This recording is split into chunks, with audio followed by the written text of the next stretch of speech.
ఉన్న బంగారాన్ని విడిపించి ఆ రోజు ఆన్లైన్ రేటుకే మేము కొంటాం. Sharma gold company.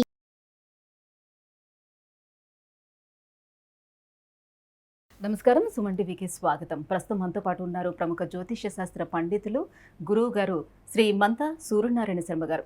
గురుగారు నమస్కారం. నమస్కారం అమ్మా, శుభం బియాదు. గురుగారు, ప్రస్తుతం క్రోధినామ సంవత్సరంలో కుంభరాశిలో అంటే స్వస్థలంలో శని ఉన్నాడు.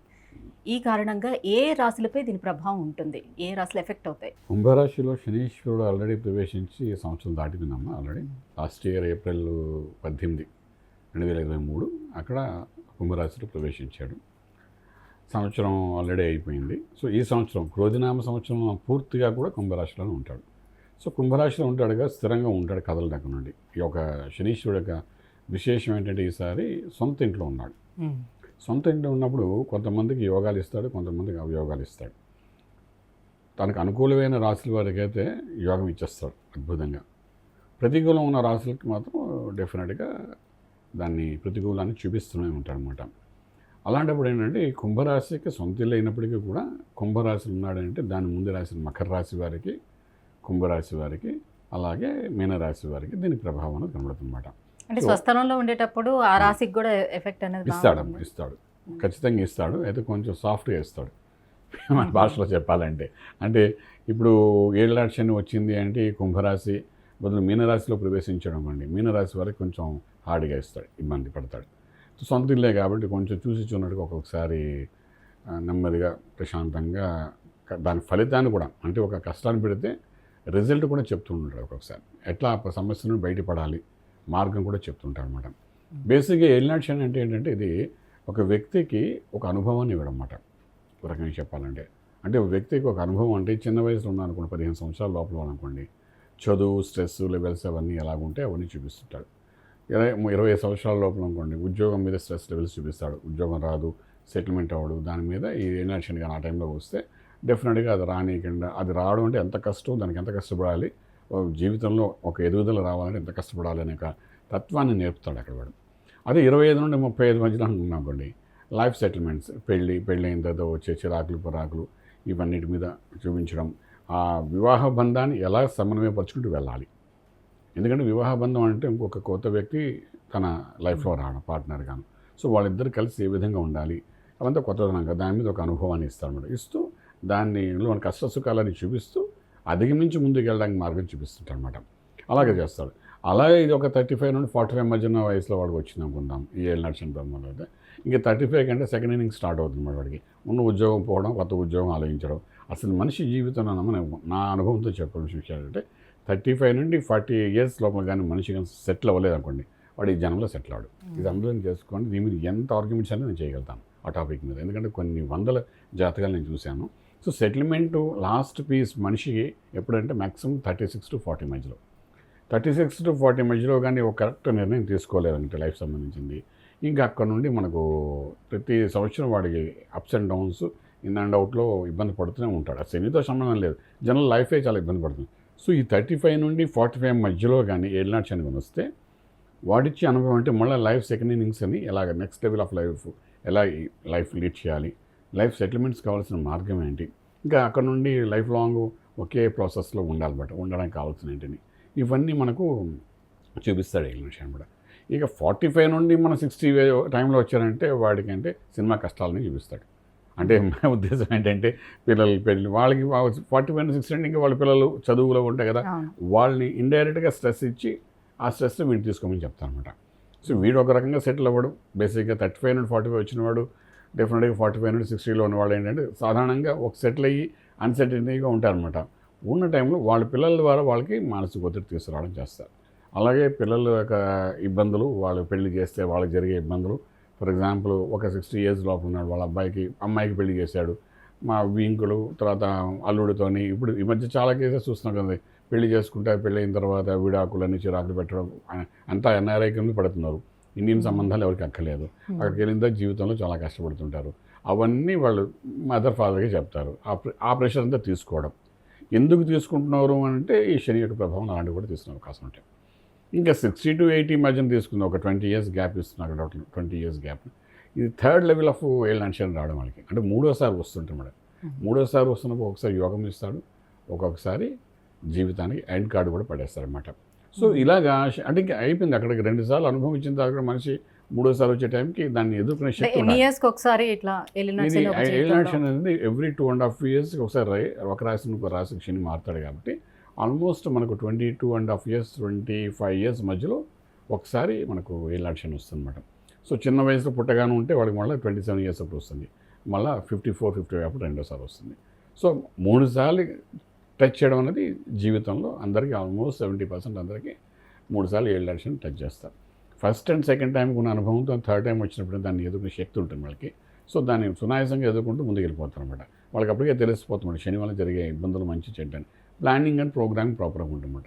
సో ఇప్పుడున్న ఈ యొక్క క్రోధినామ సంవత్సరం మనకు వస్తే కమింగ్ బ్యాక్ టు దిస్ కుంభరాశి వారికి, మీనకి ప్లస్ మకరానికి. మకరానికి ఆల్రెడీ వదిలేసి కుంభంలోకి వెళ్ళిపోయాడు కాబట్టి మకరానికి యోగాలు ఇస్తాడు. వెళ్తూ మంది చేయాలి కాబట్టి మకర రాశిలో ఉన్న వాళ్ళందరికీ, మకర రాశిలో ఏ నక్షత్రాలు వాళ్ళందరికీ లాస్ట్ ఫైనల్ ఇయర్ ఇప్పుడు ఫైనల్ ఇయర్ అంటే లాస్ట్ వెళ్ళిపోతున్నాడు. ఇంకా ఆల్మోస్ట్ ఇప్పటికి 5.5 years అయిపోయింది. ఇక నెక్స్ట్ 6.5 years అయిపోయింది ఆల్మోస్ట్. ఇంకొక 1 year దగ్గర 2025 మే జూన్ కల్లా ఆల్మోస్ట్ ఎండింగ్ స్టేజ్కి వెళ్ళిపోతాడు అన్నమాట. ఇక్కడ అంటే కుంభం నుండి మీనంలోకి వెళ్ళిపోతాడు. ఇంకా ఇక్కడ వెళ్ళిపోతాడు కాబట్టి ఇంకా శని వదిలేస్తున్నట్టు లెక్క. సో వదిలేస్తూ 2.5 సంవత్సరాలు లాస్ట్ స్పెల్లో లాస్ట్ 1 year ఏం చేస్తాడంటే ఓ యోగాన్ని ఇస్తారు. వెళ్తూ మంచి చేస్తారని మన శాస్త్రం చెప్తుంది కాబట్టి గుడ్ చేంజ్ అనేది కనబడుతుంది అనమాట. దీనికి మనకి ఎగ్జాంపుల్ వెళ్తూ మంచి చేయడంటే పవన్ కళ్యాణ్ గారి జాతకం ఆల్రెడీ మనం ఇంతకుముందు ఇదే చాలా మంది చెప్పుకున్నాం కదా. వెళ్తూ యోగం ఇస్తాడు కాబట్టి డెఫినెట్గా ఈసారి ఆయన గెలుస్తారు, యోగంలోకి వెళ్తారు, పవర్ఫుల్గా మినిస్ట్రీ కూడా తీసుకుంటారని చెప్పాం. సేమ్ థింగ్ మనం ఆంధ్ర రాష్ట్రంలో మనం చూస్తున్నాం. శని మకర రాశి మనకు పవన్ కళ్యాణ్ గారిది వెళ్తూ మంచి చేయడం అంటే మరి ఇదేమాట. ఇలా చేసినప్పుడు ఏంటవుతుందంటే మరి అది లైఫ్ సెటిల్మెంట్ లాగా చేసేస్తాను వెళ్తూ. గుడ్ థింగ్ అంటే ఆ వ్యక్తికి ఆ చదువుకునే కురవాడనుకోండి, పెళ్ళి కావాల్సిన కురవాడకుండా, లేదా ఉద్యోగం కోసం ప్రయత్నం చేస్తాం వాడికి ఒక మంచి ఉద్యోగం కూర్చోబెట్టాడు. పెళ్ళి కాని వాడికి కరెక్ట్గా మంచి వైఫ్ని కానీ ఆ హస్బెండ్ కానీ ఎవరికి అది తీసుకుని ఇవ్వడం, లైఫ్ సెటిల్మెంట్ చేయడం. చదువుకున్న విద్యార్థులు కలితే మంచి కాలేజీలో సీట్ దొరకడం, మంచి ఉద్యోగం. ఇలాగేంటే వెళ్తూ మంచి చేయడం అంటే వాడు వెళ్తూ ఆ వ్యక్తికి ఏం కావాలో, యాంబిషన్ ఏందో, ఆ యాంబిషన్ ఏ మార్గం వెళ్ళాలనుకుంటే దాంట్లో ఒక ఇనిషియేటివ్ చేసేసి వదిలేస్తారనమాట. సో అది చాలా పెద్ద అడ్వాంటేజ్ ఫర్ ది పీపుల్ అనమాట. సో వాడు ఏనాడు శని వచ్చినా మనం బాధపడవలసిన అవసరం లేదంటే అనుభవంతో కూడిన మోక్షాన్ని ఇస్తాడు. ఫస్ట్ 5 years స్ట్రెస్లో పెట్టినా వెళ్ళేటప్పుడు మంచి చేస్తాడు కాబట్టి ఇట్స్ ఎ గుడ్ సైన్ అంటాం.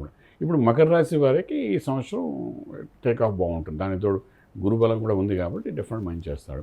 అలాగే కుంభంలోకి చూసినా కుంభంలో ఇంకొక ఏడాది పాటు డెఫినెట్గా ఆ శని ప్రభావం కనబడుతుంది.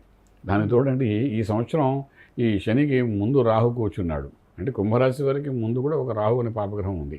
సో వాడి కుటుంబపరంగా కూడా బెనిఫిషియల్ ఏం కనబడదన్నమాట.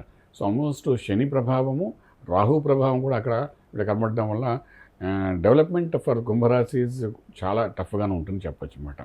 సో అలాగే మనకి ఏంటంటే మీనం, ఎందుకంటే అక్కడ మీ కుంభంలో ఉన్నాడు కాబట్టి ముందు ఉన్న 2.5 సంవత్సరాలు వాడు కూడా ఒకటి మీనం ఉంటుంది కాబట్టి మీనరాశి వరకు ఏంటంటే రాహు యొక్క ఇన్ఫ్లుయెన్స్ ఉంది ఈ సంవత్సరం, అలాగే శని యొక్క ప్రభావం కనబడుతుందన్నమాట.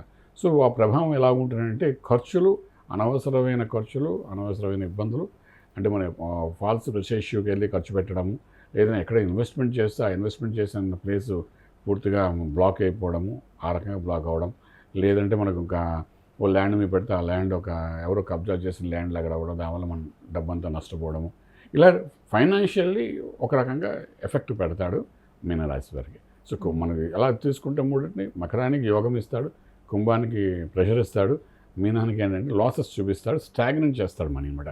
సో ఈ రకంగా ఈ 3 రాశుల వరకు చేస్తారు కాబట్టి బేసిక్గా అంటే గోచర రీత్యా ఇప్పుడు మనకి ఏలినాటి శని నడుస్తున్నప్పటికీ కూడా వాళ్ళ జన్మ జాతక రీత్యా కూడా దాన్ని కంపేర్ చూసుకోవాల్సిన అవసరం ఉంటుందమ్మా. ఇప్పుడు ఇలా ఉన్నప్పుడు అంటే దీనికి మనం ఒక 60% వేసాం అనుకుందాం, మిగిలిన 40% గ్రహచార రీత్యా దశలు ఏం జరుగుతున్నాయి, అంతర్దశలు ఏం జరుగుతున్నాయి, వాటితో కలిసి మనం చూస్తాం. ఒకరి జాతకం చూడాలంటే గోచారం గ్రహచారం రెండు కలిపి చూడాలి మనం.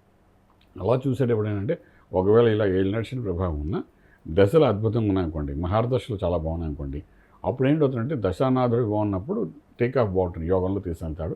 యోగంలో తీసుకెళ్ళి మానసిక ఒత్తిడి ఇస్తాడు. ఫర్ ఎగ్జాంపుల్ ఒక వ్యక్తికి ఉద్యోగం రాలేదని ఒక తపనతో మానసిక ఒత్తిడి ఉంటుంది, ఇంకొక వ్యక్తికి ఇదే ప్రభావం ఉన్నప్పుడు ఉద్యోగం వచ్చిన తర్వాత ఉద్యోగంలో మానసిక ఒత్తిడి ఉంటాయి. సో ఇదేమైంది, రానివాడు రాలేదని బాధపడతాడు, వచ్చిన వాడు అంటే వాళ్ళు ఎంత వచ్చిన సంపాదిస్తున్నా మానసిక ఒత్తిడితోటే సో మొత్తానికి వాడు ఎవరికి స్ట్రెస్ ఎలా అయితే ఇవ్వాలో ఉంటుంది. 100% ఎవరికి ఎలా ఇవ్వాలో అలాగే ఇస్తాడు వాడి డ్యూటీలు చేంజెస్ ఉండవమ్మా. మనం ఇన్ఫ్లుయెన్స్ చేస్తాం కానీ పోయేదో కానీ వాడికి ఏమాత్రం ఆలోచించాడు, పర్ఫెక్ట్గా డ్యూటీ చేస్తాడు. శనీశ్వరుడు కానీ ఏ గ్రహమైనా చేస్తుంది కాబట్టి సో ఒక్కొక్కరికి మనిషి యొక్క ప్లేస్మెంట్ బట్టి, మనిషి చేసిన ప్రొఫెషన్ బట్టి దాన్ని వాడు ఎఫెక్ట్ చేస్తుంటాడు. కాబట్టి ముందు మనం ఈ 3 రాశుల గురించి మాట్లాడుకుందాం. మిగిలిన రాశి ఎఫెక్ట్ నెక్స్ట్ ఎపిసోడ్లో మనం డిస్కస్ చేద్దాం ఆ విషయం. గురుగారు, మరి శని ప్రభావం వల్ల ఎవరైతే ఏ రాశులు అయితే ఎఫెక్ట్ అవుతున్నాయో మరి వాళ్ళు ఎటువంటి పరిహారం చేసుకుంటే కొంతవరకు వాళ్ళకి రిలీఫ్ ఉండే ఛాన్స్ ఉంటుంది? ఇప్పుడు ఈ మకర, కుంభం, మీనం వాళ్ళకి ఏళ్ళ ప్రభావం ఉంది కాబట్టి మకరం వాళ్ళకి ఏంటంటే మకర రాశికి కూడా శని అధిపతే కానీ వెళ్తున్నాడికి మంచి చేస్తాడు కాబట్టి ఆ వ్యక్తి శివునికి అభిషేకం అంటే ఎలా చేస్తారు అంటే ఇక్కడ నమ్మకం, చమకం, రుద్రం, శ్రీ సూక్తం, పురుష సూక్తం అంటే పంచసూక్తాలు ఉన్నాయి. పంచసూక్తాలు ఏదైనా సూక్తంతో చక్కగా అభిషేకం చేసుకోవడం, ప్రతి నెల ఆ తీర్థం తీసుకోవడం. ఇంకా అభిషేకం చేసుకోవడం తెలియలేదు అనుకుంటే మనం డెఫినెట్గా ఓం నమ శివాయ అనే మంత్రం ఉంది, ఆ శివుని మంత్రం, ఆ శివుని పంచాక్షరి మహామంత్రంతో శివునికి రోజు ఇంట్లో అభిషేకం చేయడం, ఆ తీర్థం తీసుకోవడం. ఇలాగ ఏదో శివునికి అభిషేకం చేయడం అనేది ఒక యోగాన్ని, ఐశ్వర్యాన్ని ఇస్తుంది. వెళ్తూ ఐశ్వర్యం కావాలి కాబట్టి ఐశ్వర్య భోగభాగ్యాలు ఇవ్వాలి కాబట్టి మకరం వాళ్ళు అలా చేసుకుంటే సరిపోతుంది. ఇంకా కుంభం వాళ్ళ దగ్గరికి వచ్చినప్పుడు ఏంటంటే నెత్తి మీదే ఉన్నాడు శనీశ్వరుడు. సో నెత్తి మీద ఉన్నాడు కాబట్టి తైలాభిషేకం చాలా ఇష్టం శనీశ్వరుడు కాబట్టి మనకు రకరకాల ప్రదేశాలు ఉన్నాయి. ఆంధ్ర రాష్ట్రం ఉన్నాయి, మహారాష్ట్రలో మనకు శని సింగనాపురం అంటారు. తర్వాత మనకు ఆంధ్రాలోని, హైదరాబాద్లోని, తెలంగాణలోని అన్ని చోట్ల కూడా శనీశ్వర ఆలయాలు బోర్డు ఉంటాయి. ఈ ఉదయం చూడండి అంటే మహాన్యాసపూర్వకంగా ఆ శనీశ్వర ఆలయాలను కూడా తైలాభిషేకం చేస్తారు. అటువంటి ప్లేస్లోకి వెళ్ళడం, చక్కగా తైలాభిషేకం చేసుకోవడం ఒక వంతు ఉంటుంది. రెండవది ఏంటంటే సంకట విమోచన చేయడానికి ఆంజనేయ స్వామికి ప్రత్యేకమైన పూజ చేయొచ్చు వీళ్ళు. అంటే ఫర్ ఎగ్జాంపుల్ ఆకు పూజ చేస్తారు, తమలపాకుతో ఆ స్వామివారి పూజ చేయడం. అలాగే వడమాల పూజ చేస్తారు స్వామివారికి ఇష్టమని ఆంజనేయ స్వామికి. ఇది కాకుండా మన తెలంగాణలో ప్రత్యేకంగా చూస్తే తిలకధారణం చేస్తారు, అదొక మొక్కుగా అనుకుని చేస్తారు. ఇవన్నీ ఏంటంటే స్వామివారికి చాలా ఇష్టమైంది. అసాధ్య సాధకం స్వామి అసాధ్యకం తమ్మకం వద రామదూత కృపాసింధం మత్కార్య సాధే ప్రబోధ. అంటే ఏ సాధ్యం కాదో సాధ్యం చేసేవాడు, సంకట విమోచన చేసేవాడు, అన్ని యోగాలు అంటే సంకటాన్ని నుండి యోగంలోకి తీసుకెళ్ళేవాడు ఆంజనేయ స్వామి. కాబట్టి ఆంజనేయ స్వామి యొక్క ఆరాధన చేసుకుంటే, ఇది నెత్తిమీ శనీశ్వరుడు ఉన్నాడు కాబట్టి చేసుకుంటే సంకట విమోచన చేస్తే యోగంలో వెళ్ళడానికి అవకాశం ఉంటుంది. అంటే ఏంటంటే ఇక్కడ కూడా మనకు ప్రెషర్ తగ్గుతున్నాను కాదు, ప్రెషర్ ఎదుర్కొనే శక్తి వస్తుంది. ప్రెషర్ ఎదుర్కొనే శక్తి రావాలంటే మనం శక్తివంతుడైన దేవతను కొలవాలి ఇక్కడ. అంటే ఇక్కడ ఆంజనేయ స్వామికి ఆరాధన చేసుకోవాలి. ఎందుకంటే ఆల్మోస్ట్ నెత్తి మీద ఉన్నాడంటే ప్రెషర్ ఎక్కువగానే ఉంటుంది వ్యక్తికి. కుంభరాశిలో అలా చేసుకోవచ్చు. అలాగే మనం మీనం దగ్గరికి వెళ్ళాం. మీనంకి ఇప్పుడే కనెక్ట్ అవుతున్నాడు, అంటే లాసెస్ చూపిస్తున్నాడు, దగ్గర లాసెస్ చూపిస్తున్నాడు. కాబట్టి ఇక్కడ శనీశ్వరుడు ఏ విధంగా చేయాలనేసరికి ఇక్కడ మళ్ళా నల్ల అమ్మవారి యొక్క విగ్రహాలు మనకు అంతరాష్ట్రంలో కనబడుతుంటాయి. ఏదైనా 3 అడుగుల విగ్రహాన్ని అమ్మవారిది నలుపు రంగులో ఏకశిలా విగ్రహం ఉంటే అమ్మవారిది, ఆ అమ్మవారి యొక్క అంటే అది బాలా అమ్మవారు అనుకోండి, చండీ అమ్మవారు అనుకోండి, ఇప్పుడు మన రకరకాల అమ్మవారి యొక్క గ్రామదేవత అనుకోండి, ఇలా రకరకాల అమ్మవారి విగ్రహాలు మనం చూస్తుంటాం, ప్రతి వీధిలో చూస్తుంటాం. అటువంటి అమ్మవారికి శుక్రవారం పూట అభిషేకాలు చేస్తుంటారు.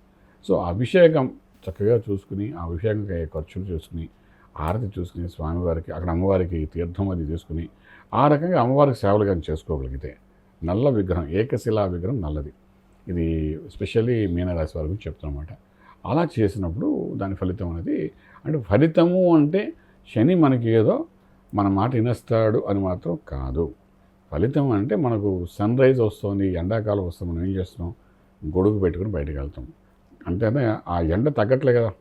అలాగే మనం ఏసీ వేసుకుంటాం, ఎండాకాలం ఎండ తగ్గట్లే కదా, మన కూల్ కోసం మనం ఖర్చు పెట్టి చేసుకుంటాం.